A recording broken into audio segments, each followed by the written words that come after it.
Conditions in the labor market appear to be gradually cooling, and inflation remains somewhat elevated.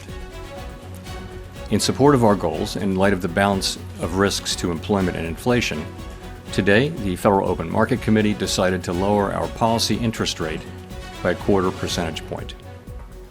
As a separate matter, we also decided to initiate purchases of shorter-term Treasury securities solely for the purpose of maintaining an ample supply of reserves over time, thus supporting effective control of our policy rate.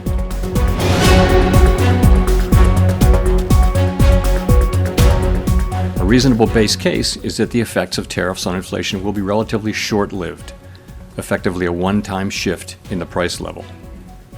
Our obligation is to make sure that a one-time increase in the price level does not become an ongoing inflation problem. But with downside risks to employment having risen in recent months, the balance of risks has shifted.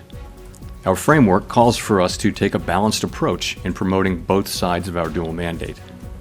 Accordingly, we judged it appropriate at this meeting to lower our policy rate by 1/4 percentage point.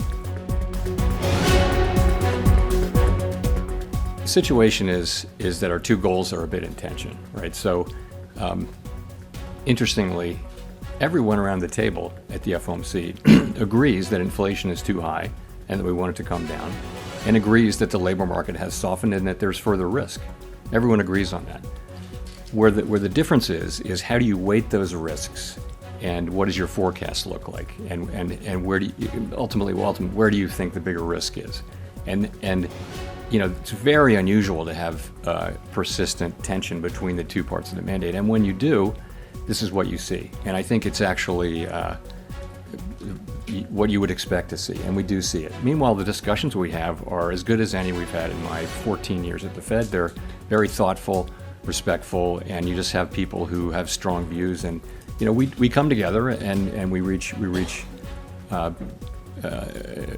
you know, a place where we can make a decision. We made a decision today. We had 9 out of 12 supported it, so fairly broad support. If you get away from tariffs, inflation is in the low 2s, right? So it's really tariffs that's causing most of the inflation overshoot.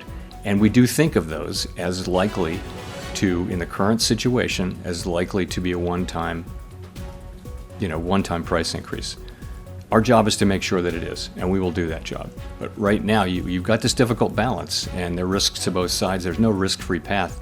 If it was just inflation and the labor market was just really strong, and then rates would be higher, as they were for more than a year. We didn't have to worry about inflation. Sorry, about the labor market, because the labor market unemployment was very low. If you remember when inflation was very high, there was a labor shortage, so we could focus entirely on inflation. Now it's different. We actually have risks to both, and I think we're doing the best we can for people. They also care about their jobs. They do care about affordability, and the best thing we can do there is both to support economic activity, but also, make sure that when tariff inflation goes down and disappears, inflation lands around 2%. My legacy. My thought is that I really want to turn this job over to whoever replaces me with the economy in really good shape.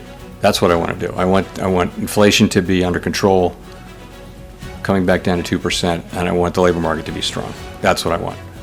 And all of my efforts are to get to that place. They have been all along, but ultimately, that's what I'm. And it's I don't have time to think about bigger things. I hope many years ahead to worry about that, but there's enough to do.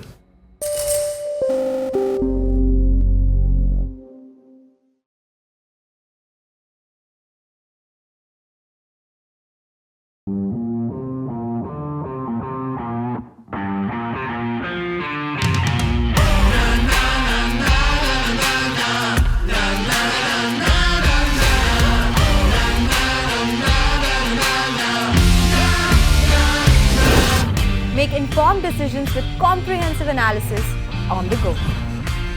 Strengthen your portfolio with real-time market updates on the go. Create effective strategies with insightful expert opinions on the go. Grow on the go with CNBC-TV18, now streaming live 24/7 on YouTube. Thank you for watching us on CNBC TV18. For all news and updates, subscribe to our YouTube channel and watch us on all social media platforms.